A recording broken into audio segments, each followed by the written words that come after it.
Wait a minute, this film's not based on a book? You sure?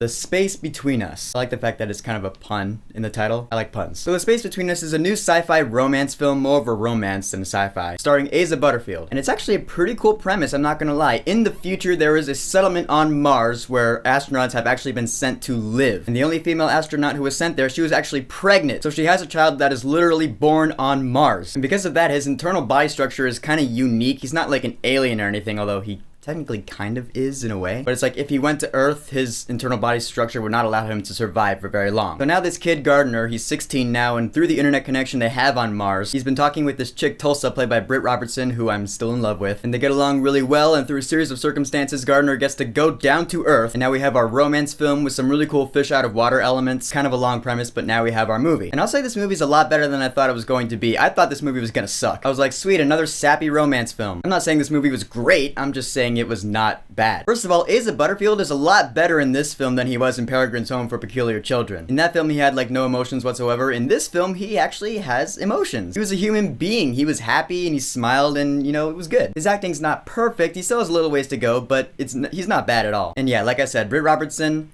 still in love with her. She's clearly the better actor of the two, but her character was kind of weird to me. She's like this kind of nomadish chick. Like she grew up in foster homes. She doesn't really have a family, so she just goes off the grid and does her own thing. So she and Gardner just kind of go on their adventure together. And it was fine, you know? I mean, there were some scenes with some really sappy dialogue. I was like, all right, come on, really with this? Who writes this shit? But then I thought to myself, I'm like, well, if I were in a relationship, I would probably be saying this kind of stuff. What can I say? I'm a romantic. So does it seem unrealistic? Maybe. I don't know. And then there are some scenes where like something completely random would just pop up out of nowhere. I was like, where did that come from? That's actually kind of dumb. Like there's a scene in a restaurant where they're talking and then the guy sitting behind them just turns around randomly. He's like, oh, let me help you guys out. I was like, no one does that. What are you, a stalker? There were a couple of scenes like that in the movie. But I did buy the romance between Gardner and Tulsa. I think they had some pretty solid chemistry. You feel their connection and you actually get to see both sides of the situation. I really like it when romance movies do that. You know, from his side, it's like, wow, this is a whole new world for me and you're the most beautiful thing I've ever seen. And from her side, it's like, wow, finally a dude who's not a jerk. Someone who's actually nice. Someone who gets me. And what can I say? I bought it. Gary Oldman's also in this movie. He plays a scientist who got this whole Mars program running, and he's also really good. Of course he is. He's Gary Oldman. I don't think he'll be remembered for this movie in particular, but he's still really good. Same with Carla Gugino. The score in this film is done by Andrew Lockington, and I actually liked it a lot. It does what a lot of scores do in space movies that I really like a lot, which is that it goes into strange keys. It goes into Lydian mode a lot, which you musicians will know what that is, and I love that shit. So in the end, The Space Between Us had some solid acting, an interesting story, and a pretty good score, but it also had some weird dialogue and some just random nonsense that would pop up every now and then. It was weird. The question is this movie worth your money for a movie ticket? That's what I'm here to answer. And well, it's a romance movie, but it's a romance movie that's not too bad, so I will say, wait until this movie's at a discount theater,